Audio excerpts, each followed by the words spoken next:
Harmon Glick came for the debt on the morning of November 3rd, 1855, which was the first morning of the season cold enough to see your breath inside a cabin if the fire had been out long enough. He came with his brother Wilt, because Harmon was not a man who went alone to collect what he was owed from a woman whose husband was not present, not out of courtesy, but out of a specific concern about being made to feel unreasonable, which Harmon disliked intensely and which he had learned was more likely to happen in the presence of a single witness than in the absence of any.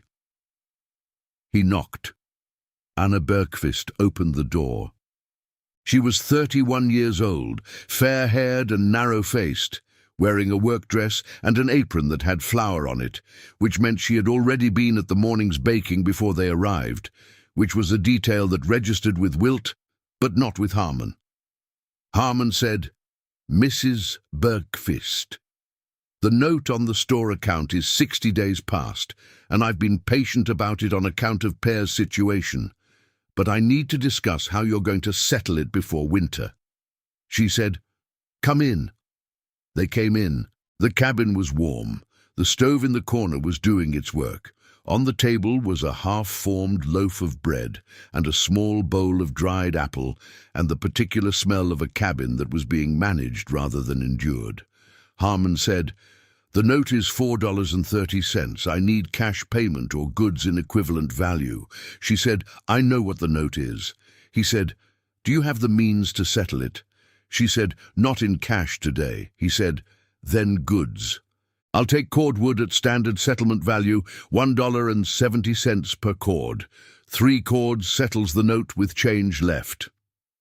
Wilt was looking out the south window. He said, without turning around, "Where is her wood pile?" Harmon looked out the window. There was no woodpile visible. Standard practice in the Meander Creek settlement was to stack cordwood against the south-facing wall of the cabin before October, the season's supply visible and accessible. The Bergqvist cabin's south wall was bare. There was a small stack under the lean-to that might have been a week's burning, nothing more. Harmon looked at Anna. She said, "My wood is not under the lean-to." He said, "I can see that." "Where is it?" She said, "Come with me." She put on her coat and led them around the east side of the cabin and up the slope behind it, through a stand of cedar and hickory to the limestone shelf that ran along the hillside 30 yards above the cabin. The shelf was a common feature of the Missouri Territory hill country, a band of pale grey limestone jutting from the slope at an angle, its face eroded into planes and recesses over centuries of water working through the joints in the rock. In the face of the shelf, fitted into a recess that the erosion had deepened and that Anna had deepened further, was a door. It was a proper door, more carefully built than the one on the cabin, hung on iron strap hinges with a wooden bar across the inside and a hasp on the outside with a padlock through it. The door was made from split white oak, the same species as her best firewood. Its boards fitted edge to edge and battened across with 3 crosspieces.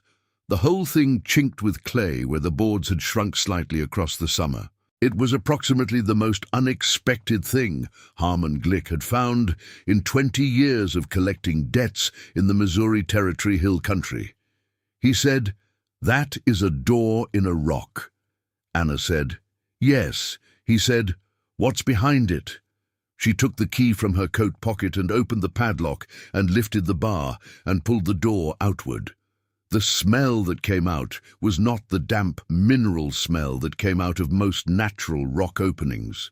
It was the dry, sweet smell of properly seasoned wood, the smell of a barn in summer or a woodshed that had been built and managed correctly, the smell of competence applied to a natural material.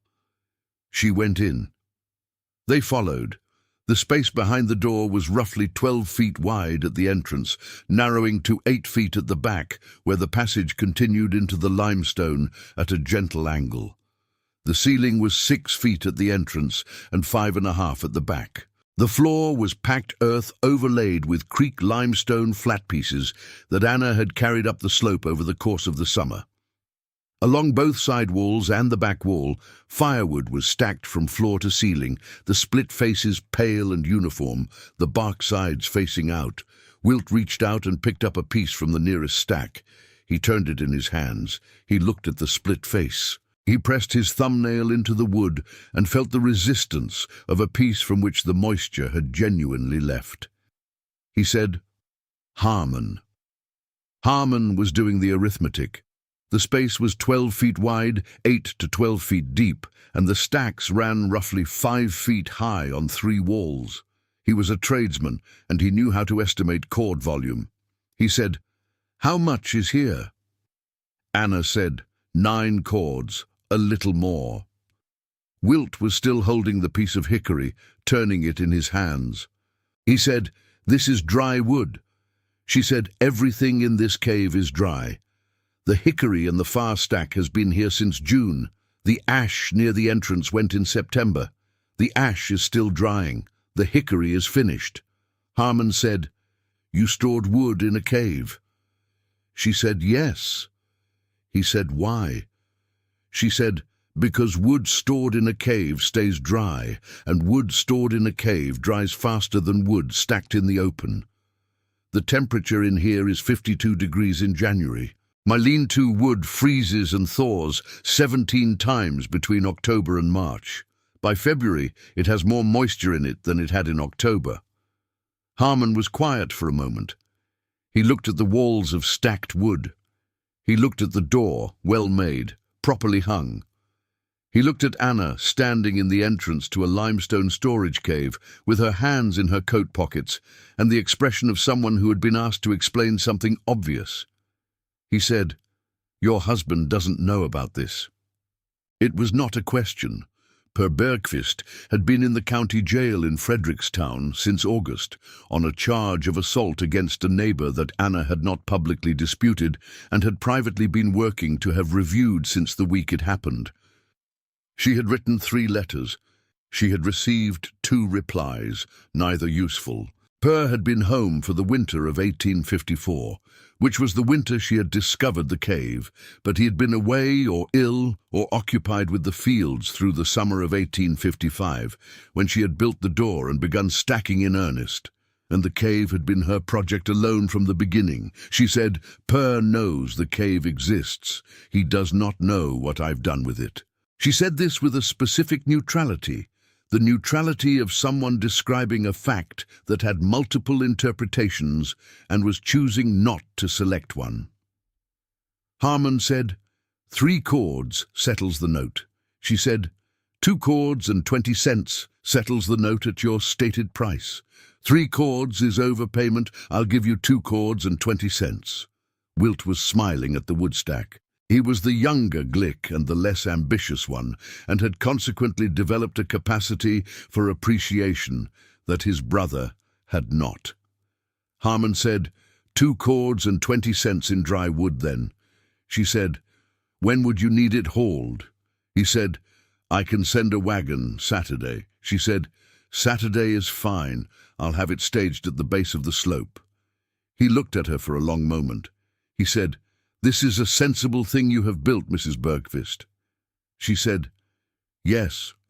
He said, "Did anyone help you build it?" She said, "No." He said, "The door hinges are iron." She said, "I bought the hinges from your store in June. The account entry should show it." He said, 32 cents. She said, "Yes." He looked at the hinges, well installed, the door swinging smoothly on its hardware. He looked at the flat stone floor. He looked at Anna. He said, "How long has this been here?" She said, "I found the opening in the winter of 1854. I expanded it in the spring. I built the door in June. I started stacking wood in June." He said, "Why didn't you tell anyone about it?" She said, "I needed the wood for my own use. Per is in Frederickstown, and I'm here with 2 children, and I have 9 cords in a cave, and I intend to keep what I need and sell what I don't." Harmon looked at her and understood, perhaps for the first time in 20 years of knowing the Bergqvists as customers and creditors, that this was a woman who had thought about things he had not thought about and had acted on what she thought about, and the result was 9 cords of dry seasoned wood in a limestone cave, while his own cabin was heated by the second-best woodpile in the Meander Creek settlement. He said, "Saturday for the wagon."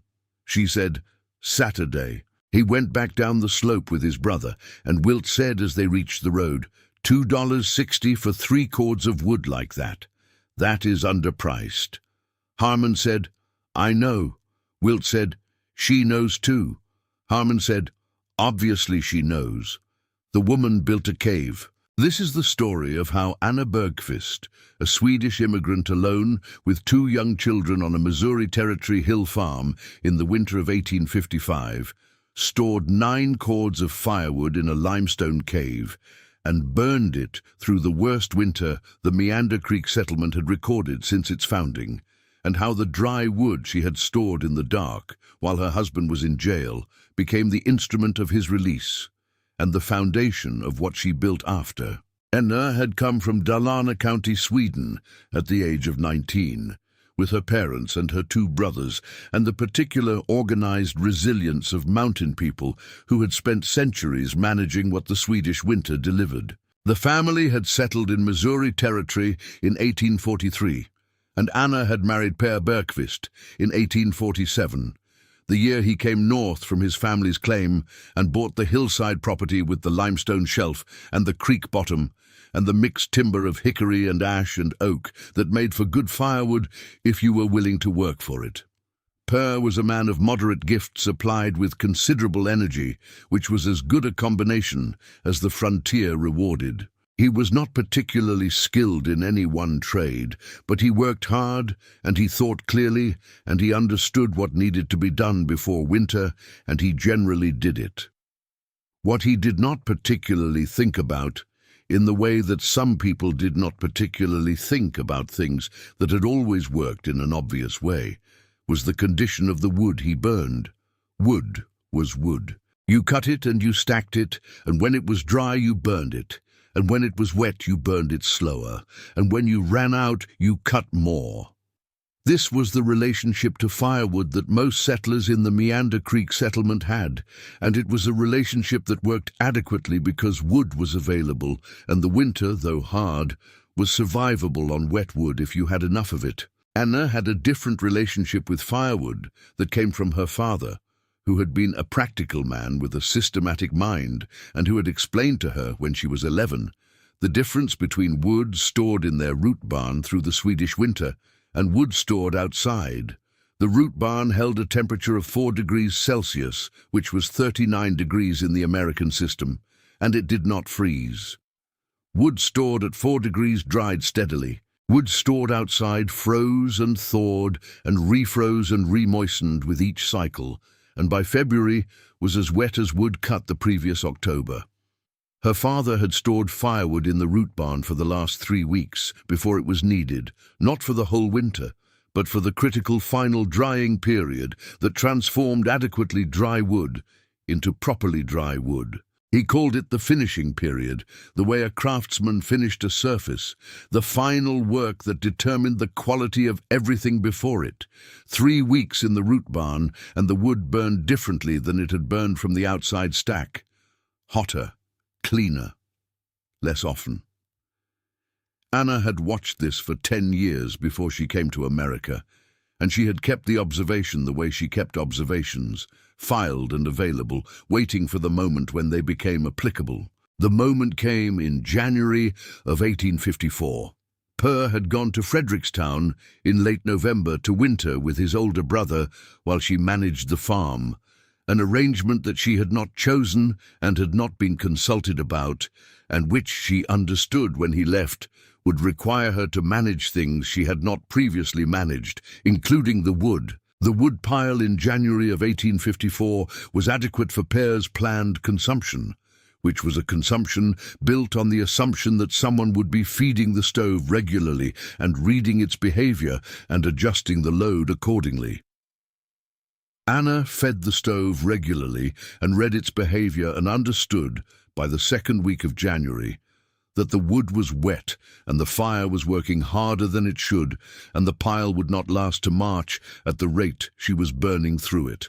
She went up the slope behind the cabin on a January afternoon to look at the timber situation, to calculate how much she could cut herself and how quickly, and she found the cave.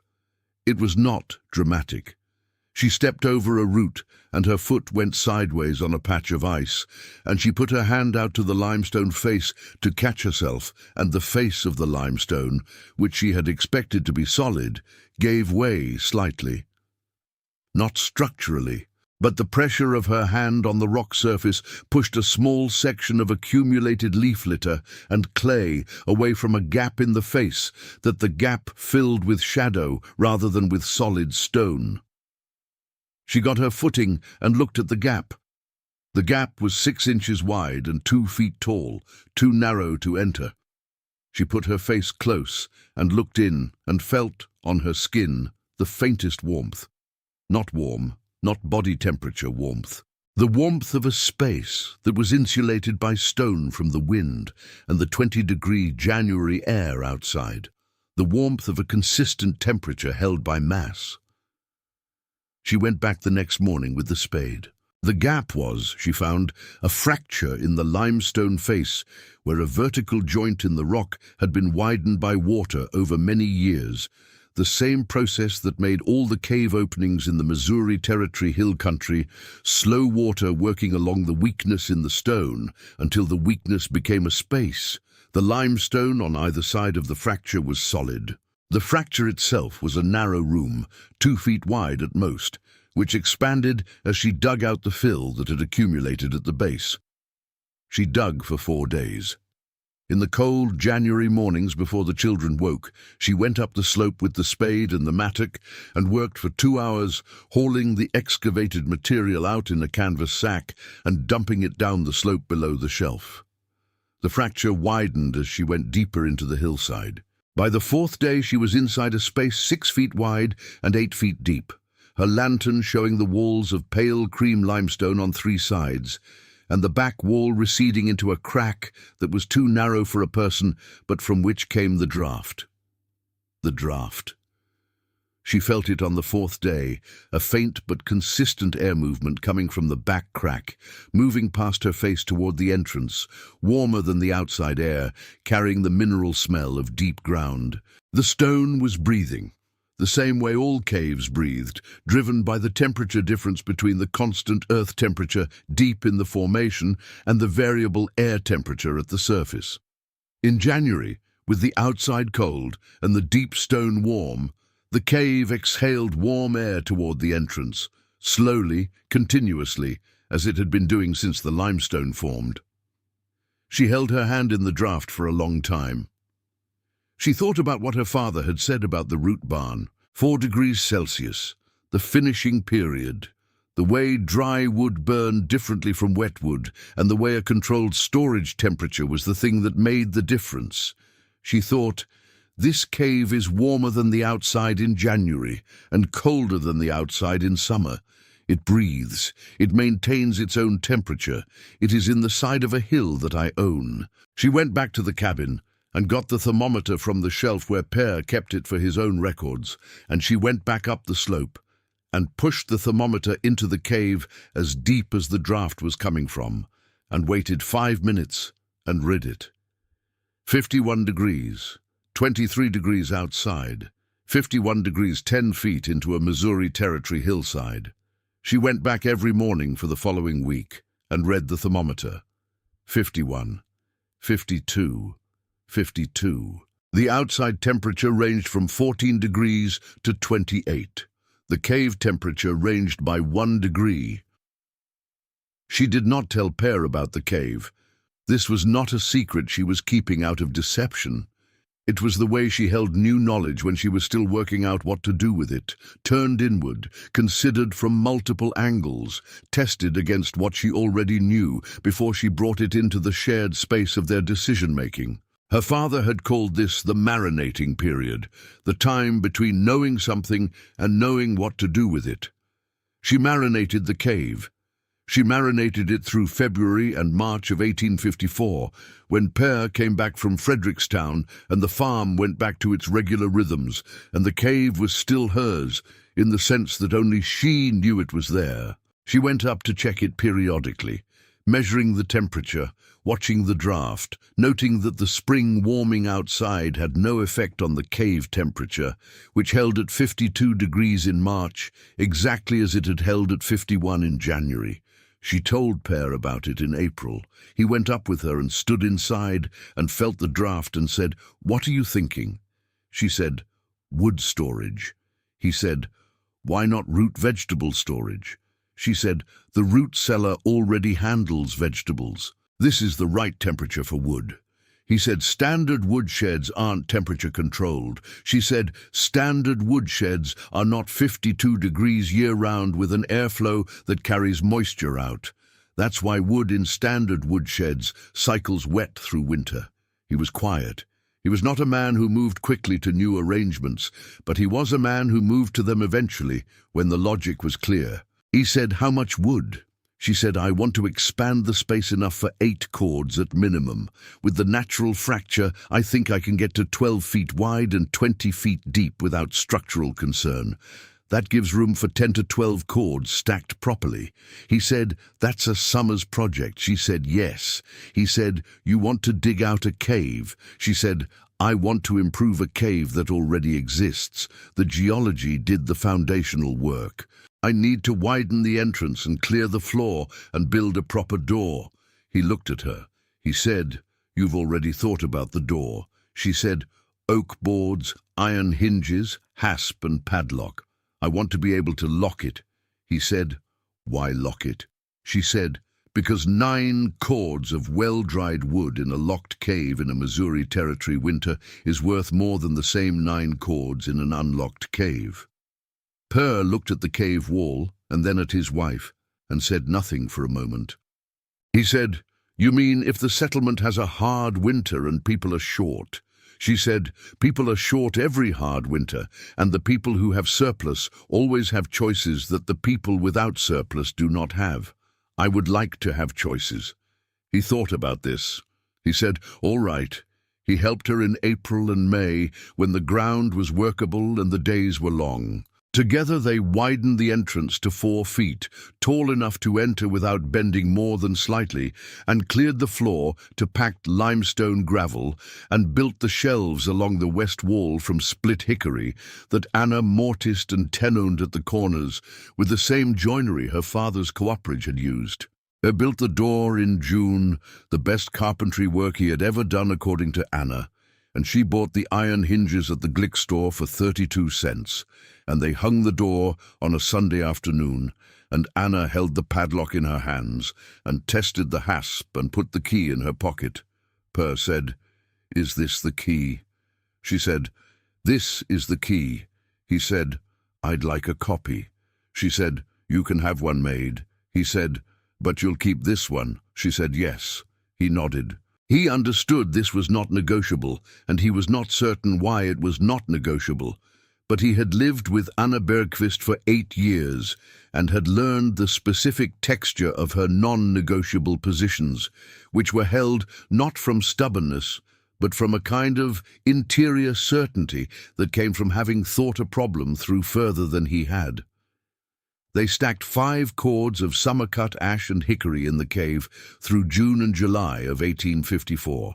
Her went to the fields, and Anna went to the cave most evenings, hauling wood up the slope in the canvas sack and stacking it against the walls with the bark-out pattern she had decided on, which she was certain allowed better airflow between the pieces than bark-in stacking, though she had no measurement to prove it yet. Per went to Frederickstown in August of 1854 and did not come back. This requires a brief explanation, because the matter of why Per Bergqvist was in the Frederickstown jail and whether he deserved to be there was a question that the Meander Creek settlement had formed a strong opinion about, and Anna had formed a different opinion about, and the difference between these opinions was the context in which the cave became something more than wood storage. The neighbor in question was a man named Clarence Odell, who had the claim adjacent to the south, and who had been in a boundary dispute with Per about a section of creek-bottom timber that both families wanted and neither had legal claim to, since the original survey was ambiguous.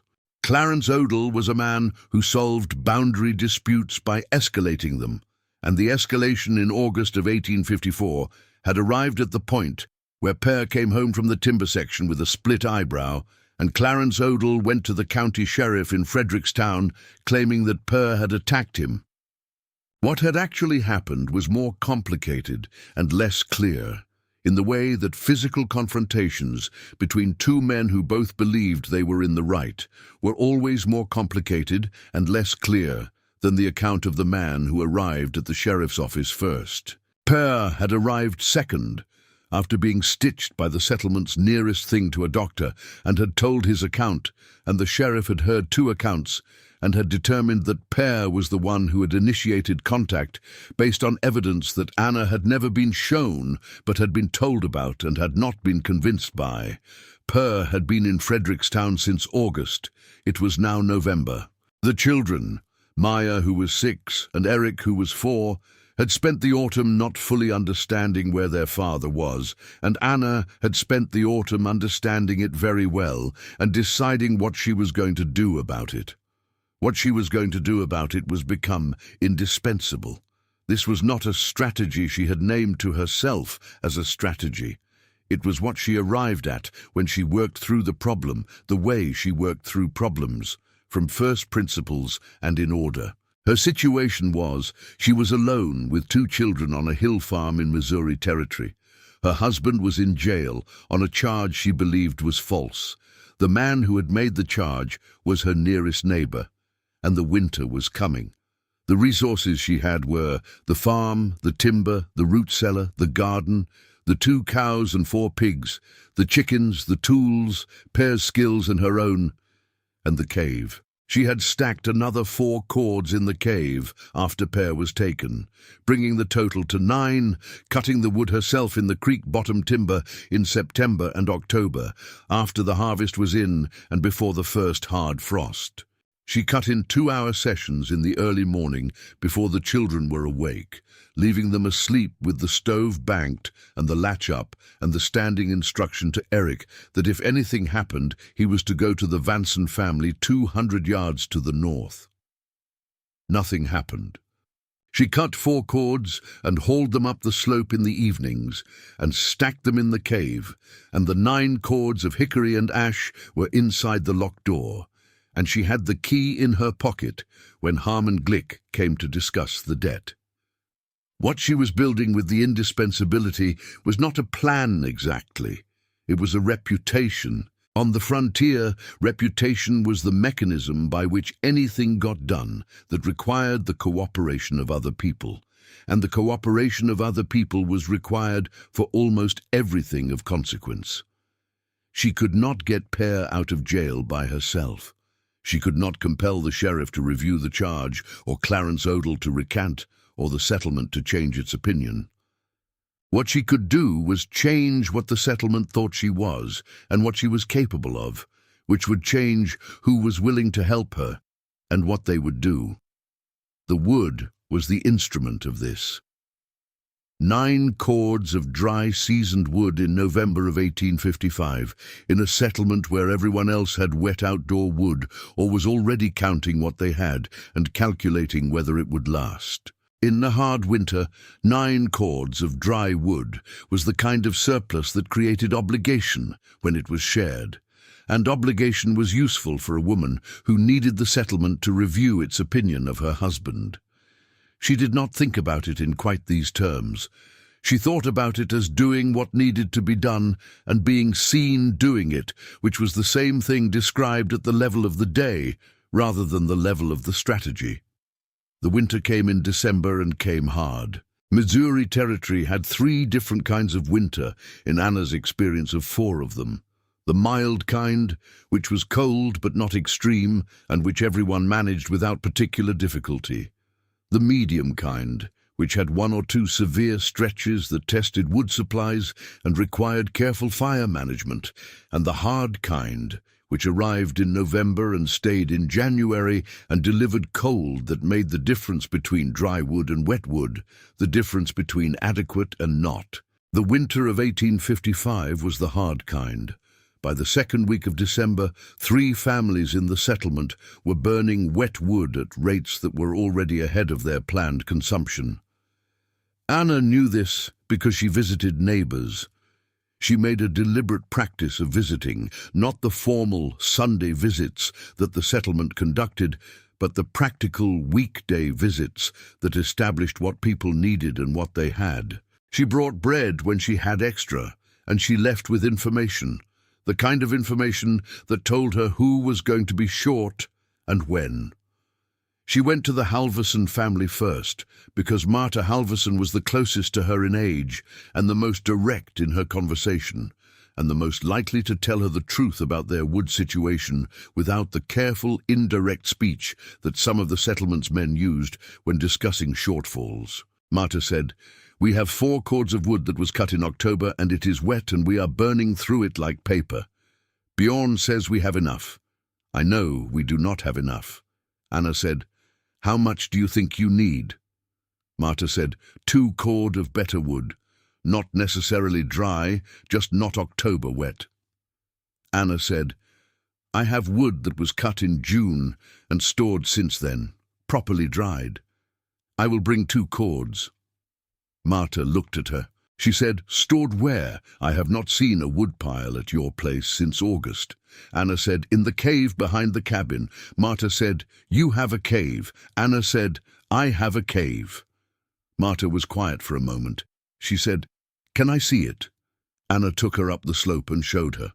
The door, the padlock, the key, the cave interior with its walls of pale dry wood. Marta touched the wood the way everyone touched it, feeling for what she expected and finding what she did not expect. The dryness, the weight, the split face without the grey surface moisture of outdoor stored wood. She said, "How long has this been here?" Anna said, "The cave was always here. I began using it for wood in the spring of 1854. Marta said, "A year and a half." Anna said, "Yes." Marta said, "And no one knew." Anna said, "Per knew. The children know. Until last week, when Harmon Glick came about the debt, no one else had seen it." Marta sat down on a limestone ledge inside the cave entrance and looked at the wood stacks and said, "Your husband is in jail. You have 2 children. You have been alone on a hill farm since August, and you have 9 cords of dry wood in a cave." Anna said, "I had 9 cords. I sold 2 to Harmon on Saturday. I have 7 cords remaining." Marta said, "Of which you need 3 for yourself." Anna said, "Perhaps 2.5. The cave temperature helps. My fires burn efficiently with this wood." Marta said, "So you have 4 or 5 cords available beyond your own need?" Anna said, "Yes." Marta looked at her for a long time. She was a perceptive woman, and she was working out the shape of something she did not yet fully see. She said, "You could charge what the market would bear for this wood right now. In a hard winter with wet supplies everywhere, you could charge $3–4 a cord." Anna said, "I could." Marta said, "But you are going to give me 2 cords for what?" Anna said, "For your word about Per." Marta was quiet. Anna said, "I am not asking you to lie. I am asking you to tell the settlement what you actually believe about the charge, which I know from our conversations you do not believe is what Clarence Odell said it was." Marta said, "What I believe and what I can prove are different." Anna said, "I know that. I am not asking for proof. I am asking for your voice in the settlement's conversation about my husband. The settlement respects Bjorn, and it respects you. If you say what you believe, it changes what people say in the conversation. That changes what the settlement as a body tells the sheriff when his term comes up for renewal in February. The sheriff cares about what the settlement's prominent families think of him." Marta looked at her. Anna said, 2 cords of dry wood for 2 months of being willing to say what you actually believe to the people you already talk to. That is the exchange I am proposing." Marta said, "You have thought about this for a long time." Anna said, "Since September." Marta said, "While you were cutting wood alone and feeding your children and managing the farm alone." Anna said, "Yes." Marta stood up. She went to the wall and picked up a piece of hickory and held it in both hands, feeling its weight, its dryness, the pale, clean, split face that was the signature of wood that had been managed rather than merely collected. She said, "Bjorn has said what he believes about the charge. In private, he thinks Clarence Odell is a liar and has always thought so." Anna said, "I know Bjorn has said it in private. I need him to say it to Martin Gear and to the Halversons and to the people who attend the January settlement meeting." Marta said, "That is a conversation that has consequences." Anna said, "Yes, and the consequences are appropriate because the truth has consequences, and what happened to Per is the consequence of a lie." Marta turned the hickory piece over. She said, "Saturday. We can move the wood. Saturday, if you have the sled." Anna said, "I have the sled." She brought the 2 cords to the Halverson cabin on Saturday. Bjorn Halverson helped her unload and stack it and said nothing about where the wood came from or what the exchange was, which was the way that Bjorn Halverson communicated that he knew and understood and was willing to go along. The wood went against the cabin's east wall, under a lean-to extension, pale and dry, in contrast to the grey outdoor stack beside it. Bjorn carried the last armload and set it down, and looked at the 2 piles side by side and said, "Dry wood and wet wood." Anna said, "Yes." He said, "Same price at the store." She said, "Same price because the person selling doesn't know the difference until the fire tells them." He said, "And the fire is telling people this week." She said, "Yes." He picked up a piece from the outdoor stack and a piece from the cave stack and held one in each hand. The weight difference was visible in the way he shifted his grip. He said, "The outdoor piece is heavy." She said, "Water. Every cord of wet wood is carrying 100 pounds of water that it will not release to combustion. That 100 pounds has to be volatilized before the wood can burn. The energy to volatilize it comes from the fire itself." He said, "The fire eats itself to dry the wood." She said, "Approximately, yes." He put both pieces down. He said, "Martin Gear had a gathering Wednesday evenings. Mostly men, sometimes wives. He will hear what I say there." She said, "I know." He said, "You are aware that this may produce a reaction from Clarence Odell." She said, "I am aware that Clarence Odell does not have 2 cords of dry hickory and ash, and I do." Bjorn looked at her for a moment, with the expression that men sometimes used when they understood that a woman had thought further ahead than they had. He said, "All right." December's cold settled into the settlement like a man who intends to stay. The temperature dropped to -8 on December 19th, the coldest December day on record at Gear's store thermometer, and it stayed below 0 for the following 5 days, which was also a record and which required every family in the settlement to manage their wood supply with an urgency that most of them had not anticipated and some of them had not prepared for. Anna managed from the cave. She went up the slope each morning and took the day's supply from the front stack and carried it down in 2 armloads, which was the efficient quantity for her stove and for the day's baking and for the extra comfort of keeping the children warm, rather than merely keeping them survivable. She used the cave-dried hickory, and it burned the way dry hickory burned, hot and clean and lasting, requiring feeding every 2.5 hours rather than the hour and 15 minutes she had been managing before she understood the difference. She kept records. She had always kept records, a habit from her father and from Per, who kept farm accounts with the thoroughness of a man who understood that the difference between knowing and guessing was whether you had written it down. In the household ledger, she recorded each day's wood consumption, the outside temperature from the small thermometer she had nailed to the north-facing eave, and the inside temperature from the thermometer she kept on the kitchen shelf. She had begun this practice in January of 1854, and she had 2 years of data. The data showed a pattern that she had suspected from observation, but that the numbers confirmed. The cave-dried wood, burned in the same stove under comparable conditions, produced 28% more heat per piece than the wet outdoor wood she had burned in January of 1854. This was consistent with what her father had told her and what the physics implied and what Wilt Glick had intuited when he held a piece in his hands. But the specific number, 28%, was hers, derived from the specific conditions of the Bergquist stove and the specific Missouri Territory hickory and ash that she cut and the specific cave temperature of 51 to 52 degrees that the thermometer measured every morning. She wrote this number in the ledger on December 21st and looked at it and thought, if I had told Per this number last April, he would have understood immediately why the cave was worth building. He had needed the number. She had given him the principle. She should have given him the number. She thought about this for a few minutes. Then she picked up the ledger and wrote the number down again on a separate page and folded the page into the letter she had been composing to Per since October, the letter that she sent every 3 weeks to Frederickstown with the freight wagon.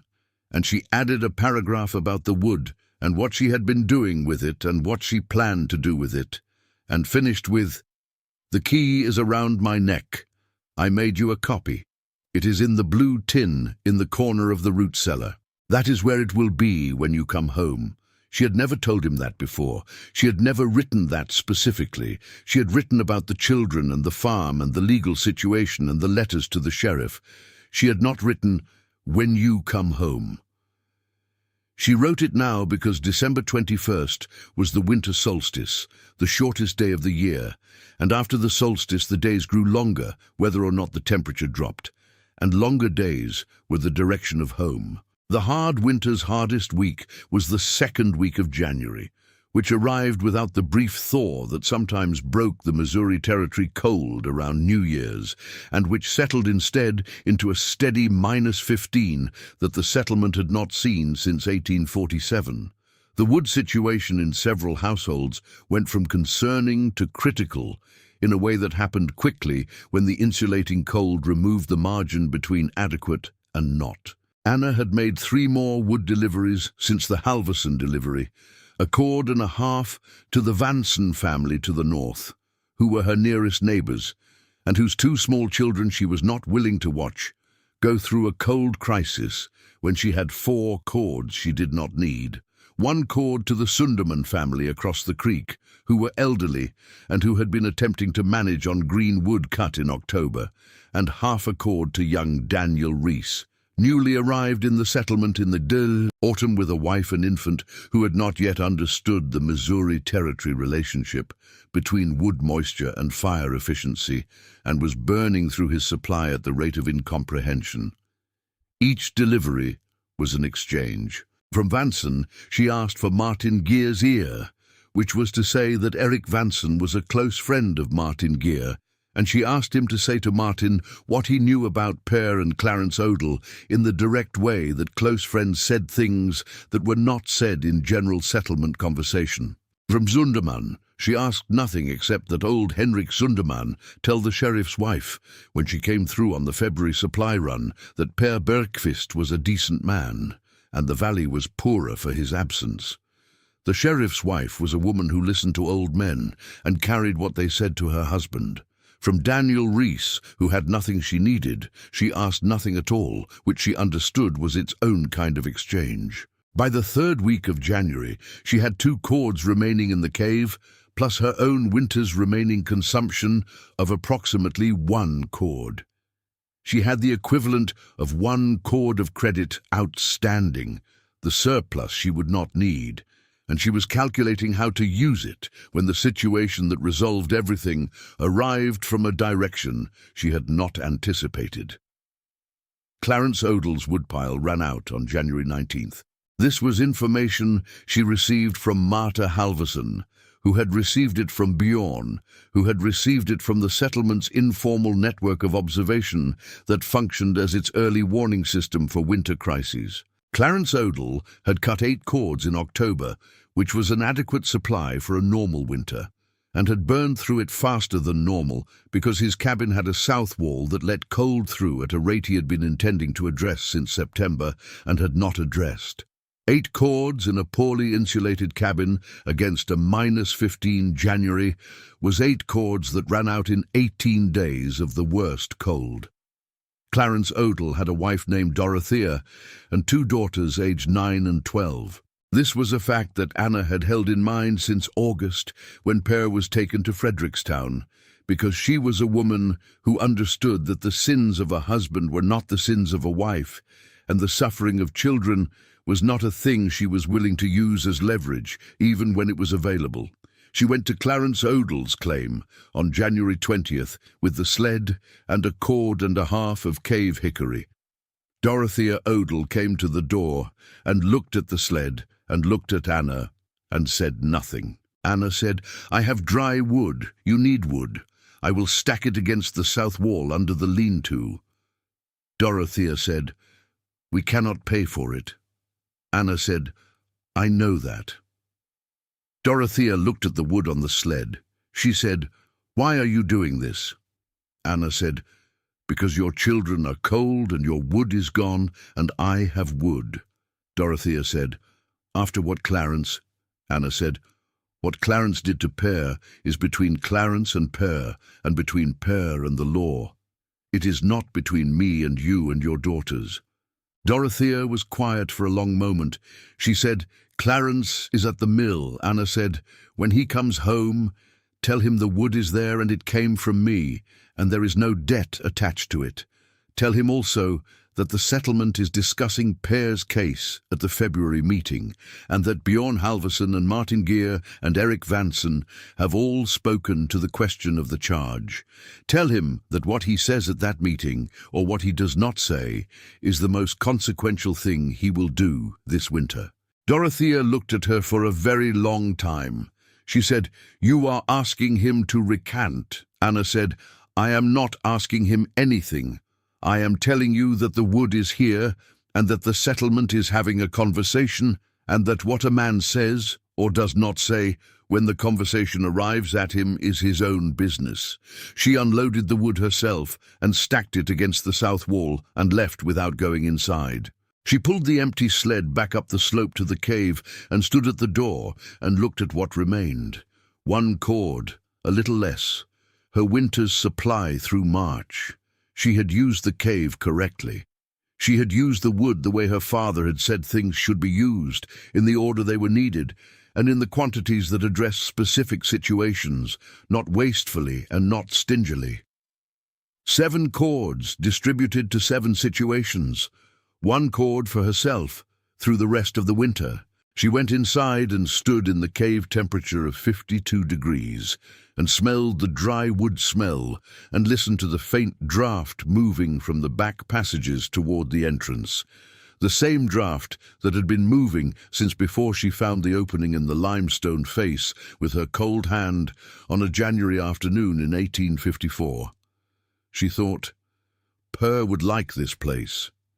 He would like the way it sounds when you tap 2 pieces of hickory together and they ring clean rather than thudding wet. He would like the temperature, the specific cool that was not cold, the cave's indifference to what January was doing outside. She locked the door and put the key back in her pocket and went down the slope to feed the children. The February meeting of the Meander Creek settlement happened on the 2nd Saturday, as it always did, in Martin Geer's store, which was the largest space in the settlement available for gatherings and which smelled of tobacco and dried corn and the particular atmosphere of a place where difficult conversations happened because there was no more comfortable venue for them. Clarence Odell came to the meeting. This surprised several people given the circumstances, and it surprised Anna most of all, who had not known whether he would come. He sat at the back. He said nothing for the first 2 hours of the meeting, through the spring planting discussion and the road maintenance discussion and the school session scheduling discussion. Then Martin Geer raised the matter of Per Bergqvist's incarceration and asked the settlement to consider whether the charge, as it stood, represented an accurate account of the events of August. Bjorn Halvorsen spoke. Erik Vansen spoke. Old Henrik Sunderman said his piece in the deliberate way that old men said pieces they had composed in advance. Two other men spoke who had not spoken to Anna directly, but who had been in the conversations that Bjorn and Erik had been having since December. Then the room was quiet for a moment, the quiet before a verdict, and Clarence Odell stood up. He said, "I have something to say about August." The room became a different kind of quiet. He said, "I told the sheriff that Per started the physical contact. I said that because it was what I chose to say at the time. After consideration over the winter, I believe the account I gave the sheriff was not accurate to what occurred. Per Bergqvist came to his own timber and found me working it, and the confrontation that followed was one I provoked and carried forward, and Per defended himself, and I chose to make an accusation that was not fair to the situation." He sat down. The room was very quiet. Martin Gear said, "Are you willing to say that to the sheriff directly?"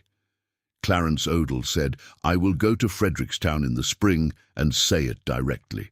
Anna sat at the side of the room near the window, where the February light came in pale and thin, and she kept her face still and her hands in her lap, and she breathed the cool air of the unheated room and thought about Per in his cell in Frederickstown, reading her letter about the winter solstice and the longer days and the key in the blue tin in the corner of the root cellar.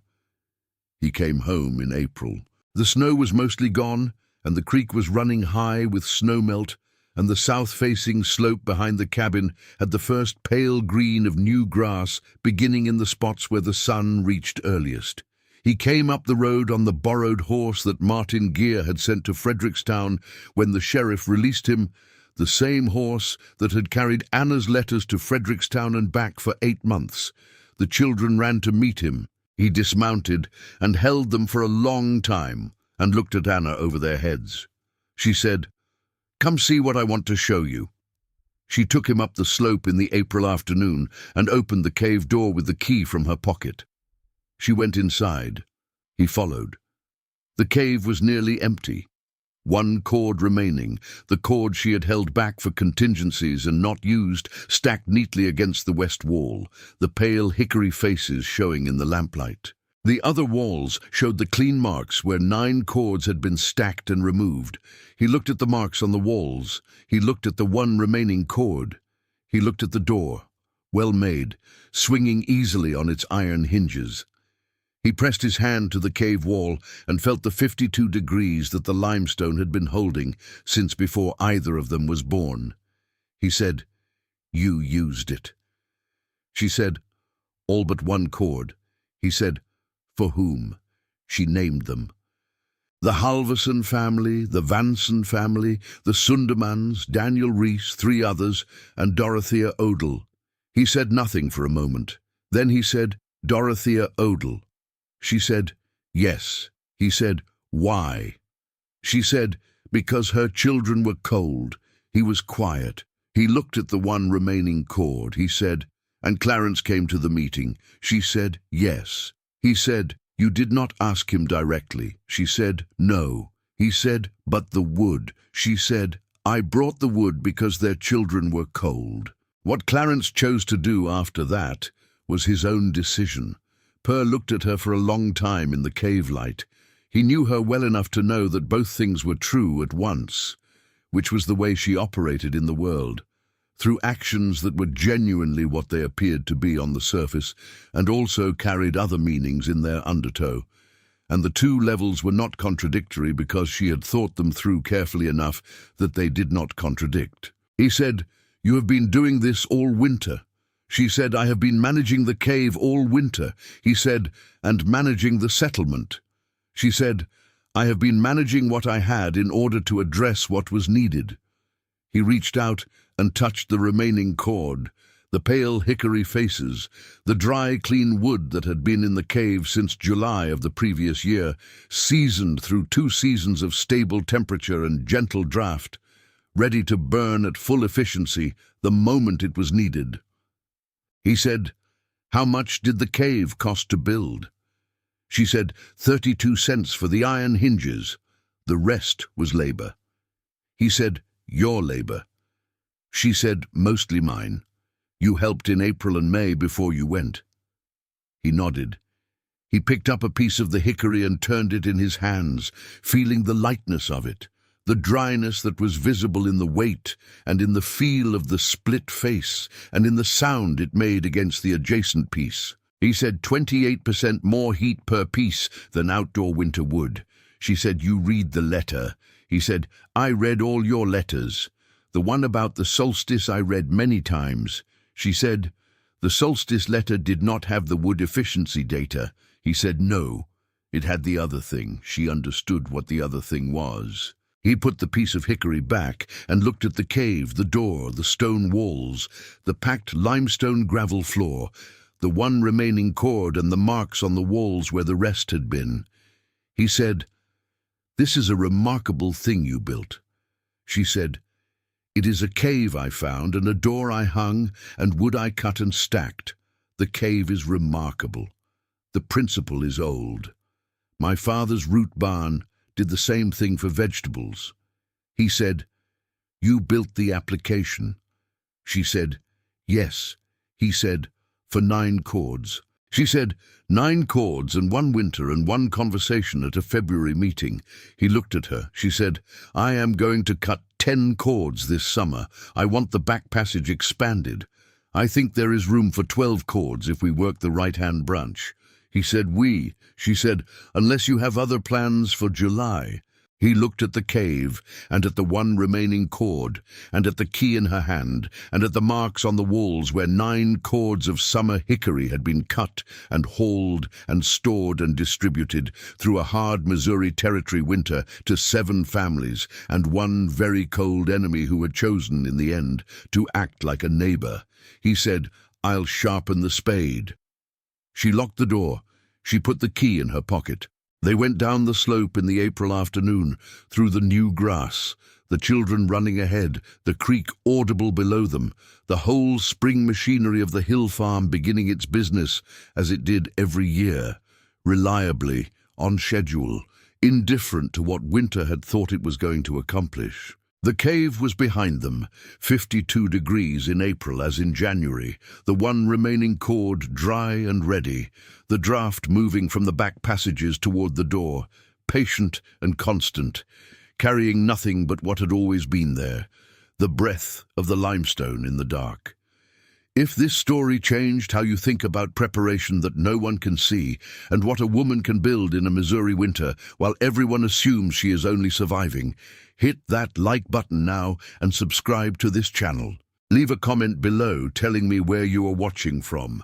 And I want to know this: have you ever done something quietly, alone, that turned out to be the thing that mattered most when it was needed?